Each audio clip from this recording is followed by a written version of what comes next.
कि अहमद अवैध साहब जरा इस पहेली को तो हमारे लिए सुलझाइएगा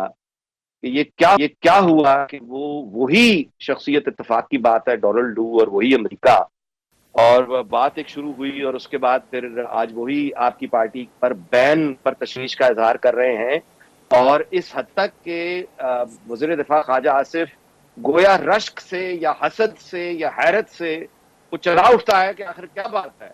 अमरीकी निजाम जो है वो पूरा पीटीआई को सपोर्ट कर रहा है, जबकि हमारे साथ जब बुरा होता है तो हमारे लिए तो कोई भी आवाज नहीं उठाता। इन गिले शिकवों का आप क्या जवाब? बिस्मिल्लाहिर्रहमानिर्रहीम। देखिए, बात यह है कि अमेरिका हो या और वेस्टर्न कंट्रीज़ हैं, जो ममालिक कानून की बालादस्ती के ऊपर यकीन रखते हैं, उनकी कुछ भी पॉलिसीज़ हों, स्टेट पॉलिसीज़ जो है वो, और इंटरनेशनल पोस्चर जो है वो कुछ भी हो, लेकिन वो बाउंड हैं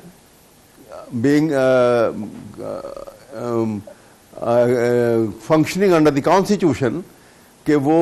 गैर कानूनी और गैर आइनी तरीके से किसी भी जगह पे हुकूमत चलाने के एक निज़ाम को वो कंडेम करें। और यही वजह है कि डोनाल्ड डू के मुतल्लिक भी, कि उसने साइफर के मुतल्लिक जो बात की थी वो उनकी फॉरेन पॉलिसी थी। आपको पता है कि ये एक शिफ्ट हो रहा था, ज़रा मैं थोड़ी सी उसके बाद आपको रोशनी डालूंगा कि एक बहुत बड़ा शिफ्ट इंटरनेशनल पॉलिटिक्स में आ रहा था, क्योंकि अमेरिका जहां with the fall of Soviet union world super power बन गया था, अब सर ये तो flux of time rising economic power of China और रशिया के साथ मिलके जिस वक्त ये एक बाईपोलर वर्ल्ड बनने लगी, तो वो खतरा महसूस हुआ कि ये पाकिस्तान, ईरान, चाइना और ये दूसरे ममालिक जो हैं, टर्की, ये उस दूसरे ब्लॉक में शायद चले जाएंगे और एक नया खतरा जो है क्रिएट होगा। और उसमें क्योंकि इमरान खान का भी एक रोल था एक इंडिपेंडेंट कंट्री के लिहाज से, कि एक मुल्क की सॉवरन पॉलिसी जो है वो किसी भी रेस्ट्रेन से मुबर्रा होनी चाहिए,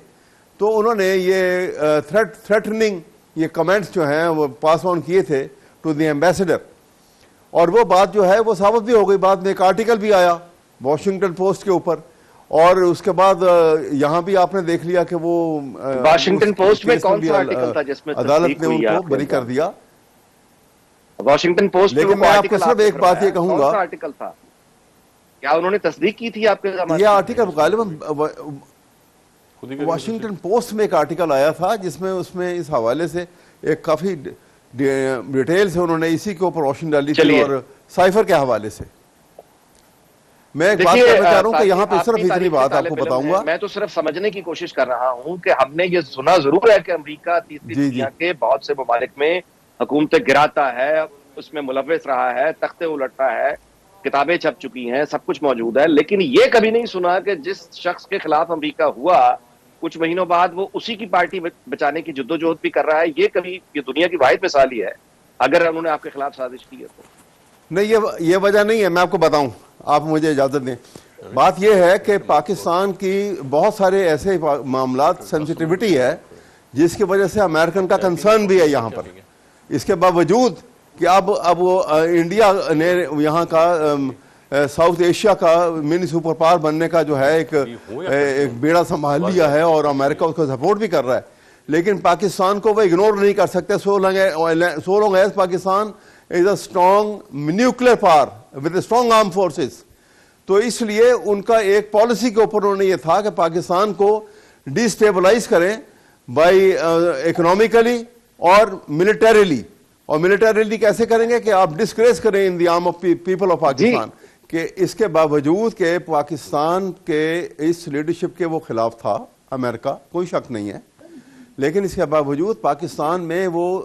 पॉलिटिकल स्टेबिलिटी इस हद तक नहीं पहुंचाना चाहते